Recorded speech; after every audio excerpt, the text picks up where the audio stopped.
Hola, ¿qué tal? Muy buen día, tengan todos ustedes. Mi nombre es Daniel Ramírez y el día de hoy me topé con un video bastante interesante y el cual les quiero compartir. Estaba revisando el canal de Armando Ferreira, que por cierto, si no han visto su canal, es ampliamente recomendable. Y justamente hizo una entrevista con Shane Ruggieri, que es básicamente un colorista que trabaja aquí en Dolby. Por supuesto que necesitas una gran habilidad como colorista para trabajar en Dolby. Y algo que me pareció particularmente interesante es esto que estamos viendo justo aquí. Y es básicamente el árbol de nodos que él está usando para esta toma. Ahora, esta toma específicamente no es el trabajo que él terminó. Esto no es el trabajo final. Esto es nada más algo que utilizó justamente para la parte de la entrevista. Pero aún así me pareció muy interesante porque creo que el árbol de nodos es algo muy personal. Cada quien tiene su manera de hacerlo. Y me parecería bastante interesante hacer el día de hoy un análisis de este árbol de nodos de Shane Ruggieri. Para poder llevar a cabo este análisis, lo que hice fue, esta es la imagen del video que estamos viendo, esta es la entrevista como tal, que por cierto, acabando este video, se los recomiendo mucho que vayan para allá y vean esta entrevista. Y entonces lo que hice fue replicar su mismo árbol de nodos directamente en un proyecto en DaVinci Resolve, y eso es lo que vamos a analizar. Lo primero que él hace es realizar una transformación en el espacio de color, y esto es de lo más básico que todo mundo tendríamos que saber hacer, que pues es básicamente pues llevar de un espacio de color a lo que estemos trabajando. En este caso estamos llevando de Red hacia Rec 709 porque es en lo que vamos a estar trabajando, pero en su caso muy particular, recordemos, esto él lo está trabajando en Dolby Vision, es decir en HDR, entonces obviamente la administración de color es diferente dependiendo de la cámara, dependiendo a dónde vaya el material. Pero el punto es ese, este es lo que hace el primer nodo.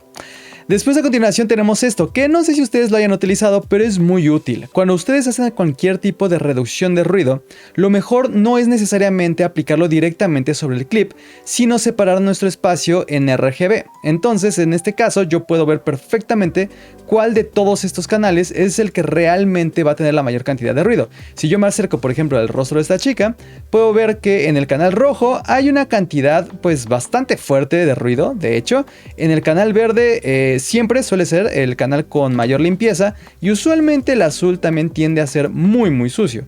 En este caso me convendría tal vez empezar a limpiar un poco más el canal azul, entonces vamos a proceder al respecto. Bueno, la movilidad no es tanta, entonces vamos a ponerlo aquí. Lo voy a exagerar, en este caso lo voy a exagerar y vean cómo por ejemplo pasamos de un canal azul que luce así, un poco más sucio. Especialmente vean, por ejemplo, este fondo de acá atrás. Vean todo lo que se mueve.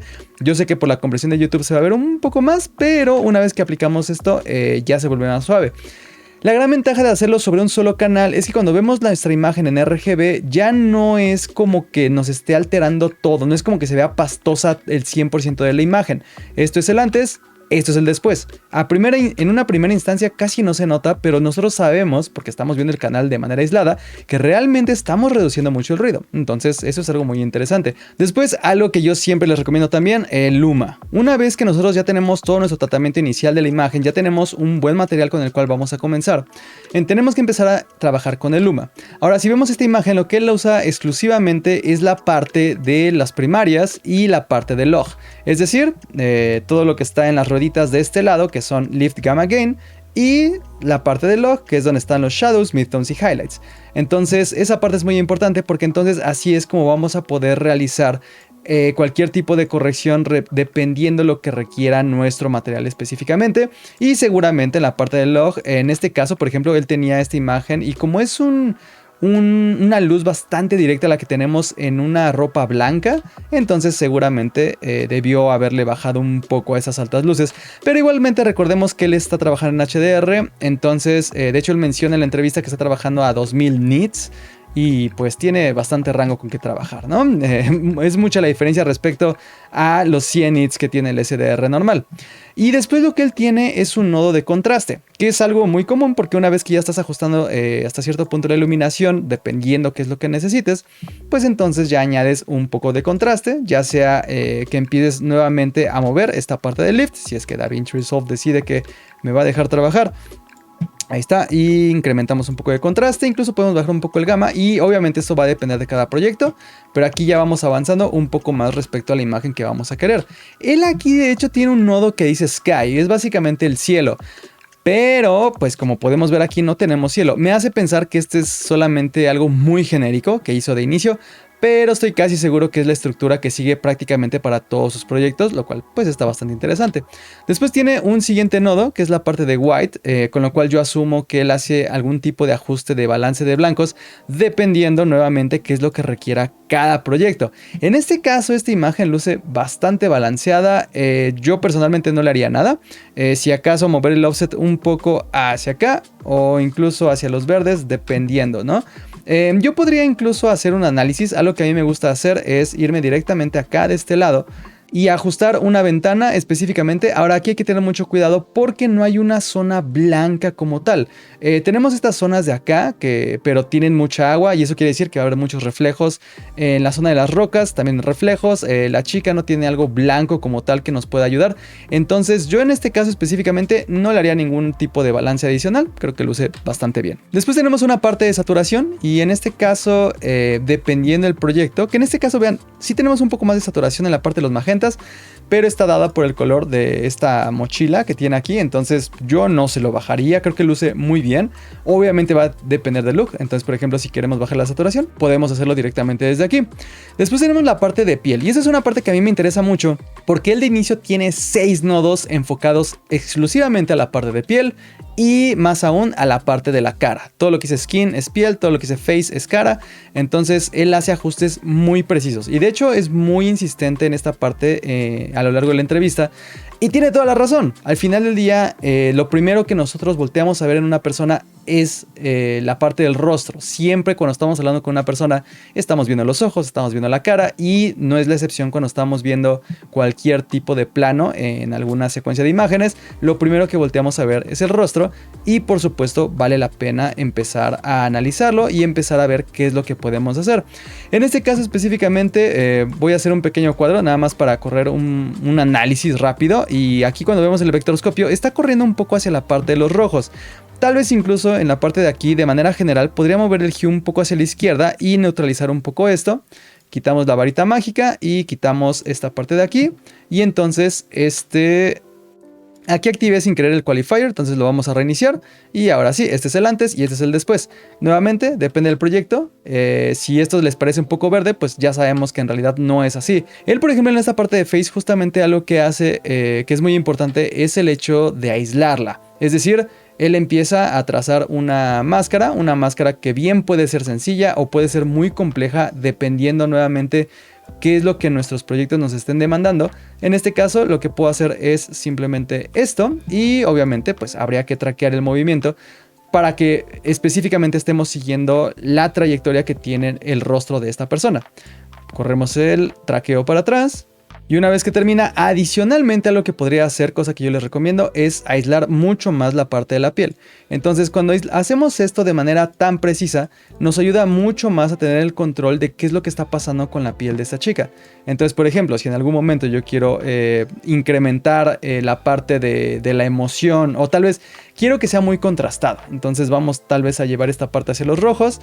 Y con eso vamos a obtener una imagen, obviamente eso es demasiado, solamente muy sutil. Esto es antes, esto es después, entonces eso nos va a dar un realce muy importante en la parte del rostro. Algo que casi siempre se pide en corrección de color es incrementar la presencia del rostro que tiene la persona. Entonces muchas veces tal vez incluso agregar un poquito de contraste y tal vez un poco de offset específicamente para levantar la iluminación es algo que se acostumbra mucho. Incluso podría ir más allá y hacer un nodo de salida. Esto no lo hace él, pero es algo que se podría hacer. O de hecho, no lo hace en esta parte específicamente, pero lo que se puede hacer es incluso bajar el resto de la exposición de todo lo demás. Y entonces cuando combinamos estos dos nodos tenemos una presencia mucho más fuerte en la parte del rostro, que si bien en esta parte está un poco saturada, pues podemos bajarle acá un poco, pero aún así nos va a dar una presencia mucho más fuerte que de inicio podría no notarse, pero inconscientemente cualquier persona lo va a notar. Y eso me parece algo muy, muy importante. Él hace varios ajustes en la parte del rostro. En ningún momento nos especifica como tal qué es lo que hacen todos estos nodos. Solamente nos da una idea vaga. Ahorita lo que estamos haciendo es tratar de revisar cuáles son los posibles movimientos que él podría hacer dependiendo de este arreglo de nodos. Por cierto, recuerden que ya está disponible el curso avanzado de corrección de color y etalonaje. El enlace está aquí abajo en la descripción. Es un curso bastante completo donde hablamos desde todo lo básico que necesitan saber respecto a corrección de color, psicología del color, trato con cliente, todo lo que es corrección de color, el etalonaje como tal. Hay varias prácticas, hay muchos módulos y estaría muy bueno que ustedes también se inscribieran a ese curso. El enlace está aquí abajo en la descripción. Muy bien, ya terminamos con esta parte del rostro y de todo lo que es la piel. Y después tenemos algunos nodos que sinceramente no estoy seguro qué son, pero me imagino dado lo que estamos viendo en la imagen. No sé a qué se refiere con LR ni con TB, sinceramente, pero uno es vertical y el otro es horizontal, que me hace pensar que es solamente el manejo de la máscara. Y por lo que estoy viendo en esta imagen, lo único que él hace hasta cierto punto es el hecho de bajar un poco la exposición para poder enmarcar mejor el rostro, lo cual es como hacer una especie de viñeta, pero de una manera mucho más sutil y mucho más cuidada. Por ejemplo, en este caso, esta chica está volteando de derecha a izquierda. Entonces, si yo, como lo hizo él, obviamente cada material va a ser completamente distinto, pero si yo hago lo que él hizo, de elegir esta parte de acá, que sería toda la zona del lado izquierdo de esta chica, y lo que empiezo a hacer es bajar a la exposición, no tiene mucho sentido, porque en términos de psicología lo que va a pasar es que cuando yo veo a una chica o una persona que está voltando hacia un lado, mis ojos van a ir en segunda instancia hacia ese lugar. Lo primero que vemos, recuerden que la lectura que hacemos como seres humanos es de izquierda a derecha, de arriba a abajo. Entonces lo primero que nos topamos es el rostro de la chica y al ver sus ojos ya no seguimos con la vista para acá, sino lo que hacemos en términos de composición es irnos de este lado. Y si yo decremento el nivel de exposición, le estoy restando relevancia y esto va a causar un efecto contrario a lo que sería la armonía y lo que sería la composición. Muy seguramente mi director de foto me va a decir, ¿qué te pasa? Esto no debería estar acá. Y entonces en este caso específico lo que haría es voltearlo literal de este lado y restarle presencia a la zona del lado derecho y eso ya luce mucho mejor. Incluso nuevamente a lo que puedo hacer es irme a un nodo de salida y entonces incrementar un poco la exposición de mi lado izquierdo y nuevamente esto me va a dar una presencia mucho más fuerte, no solamente de la chica, sino del lado donde ella está volteando específicamente. Esto es antes, esto es después, y entonces vemos que esta presencia de acá es mucho más fuerte, lo cual me beneficia en términos de composición. Después él hace exactamente lo mismo, pero de manera horizontal. Si se alcanzan a ver aquí de este lado, justamente tiene una máscara que está en el plano horizontal, y vemos aquí que la exposición está mucho más baja aquí abajo. Aquí está justificado porque al final del día, aunque este personaje está voltando hacia abajo, ya no tenemos nada. Si hubiera un platillo, si esta fuera una toma más grande y nos muestran el platillo aquí abajo, pues entonces no valdría la pena quitar esta exposición. Pero en este caso sí lo vale. En mi caso muy particular creo que valdría la pena, pero solamente hasta este punto. Y entonces vamos a hacerlo tal cual así. Entonces volvemos a poner una máscara, revisamos exactamente dónde es que está cayendo. Y la ponemos a la altura de las rodillas para que no nos esté afectando. Porque si la ponemos muy acá, es demasiado. Estamos cortando demasiado de nuestro cuadro. Solamente es como el primer tercio de nuestro cuadro. Y una vez que empezamos a bajar la exposición, pues eso nos va a beneficiar mucho nuevamente a enmarcar a nuestro personaje principal, que siempre va a ser la persona que esté presente, a menos de que la historia nos diga lo contrario. Y nuevamente, esto es antes y esto es después, y esto es una viñeta mucho más pensada. Eso luce mucho mejor. Finalmente tenemos acá de este lado lo que él sí tiene, que es como tal una viñeta. Entonces pues vamos a tratar de replicar lo que podría ser una viñeta, que en este caso yo la trataría de dejar justamente centrada, tratar de nuevamente darle presencia a mi personaje y podría incluso bajarle la exposición directamente desde acá. Aquí lo que estoy haciendo es lo contrario, entonces más bien aquí le voy a subir un poco, casi nada.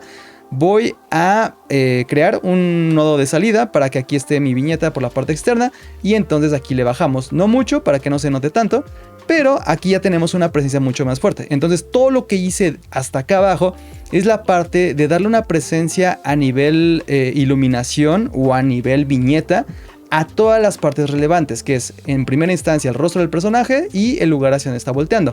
Esto es el antes y esto es el después. Antes, después. Como pueden ver, el trabajo que hace esta persona con los nodos es muy bueno. La estructura me parece increíblemente efectiva porque empiezas trabajando todo lo que es la iluminación, obviamente previamente reducción de ruido si es que lo necesitas, no a una imagen completa en todo lo que es el RGB ya hecho, sino que lo separa por canales, lo cual está perfectamente, y adicionalmente hace la administración de colores de inicio y aparte poco a poco va descubriendo todo lo que tiene que realizar a medida que va avanzando en el proyecto o en cada uno de los clips que estamos viendo aquí. Y si ustedes no tienen todavía una manera muy estructurada de trabajar con sus nodos, este árbol que estamos viendo aquí creo que es una muy buena manera de empezar. O tal vez no de empezar como tal, si son muy principiantes puede ser muy abrumador, pero les puede dar una muy buena pista de qué es lo que necesitan hacer a lo largo de cada proyecto. Finalmente, cada quien va elaborando sus propios árboles de nodos y eso también es sumamente efectivo, obviamente. Nuevamente, el curso avanzado de corrección de color y etalonaje ya está completamente disponible. Todas las técnicas avanzadas, no solamente para hacer corrección de color, para hacer etalonaje, sino todas las bases para la parte de psicología del color y todo lo que es el trato y manejo con clientes. Si ustedes han tenido clientes difíciles, si no saben cómo cobrar, si no saben cómo comunicarse con esas personas que los quieren contratar o ni siquiera saben cómo hacer que los contraten, este curso les va a ayudar en todo eso y créanme que vale muchísimo la pena. La comunidad que se está armando está increíble. Y adicionalmente no solamente es todo lo que ya está disponible en el curso, sino todo lo que se va a venir renovando. Recuerden que ya está por salir la versión número 17 de DaVinci Resolve y todas las actualizaciones están incluidas en la compra del curso, así es que eso va a estar muy interesante. Muchísimas gracias y que tengan un excelente día.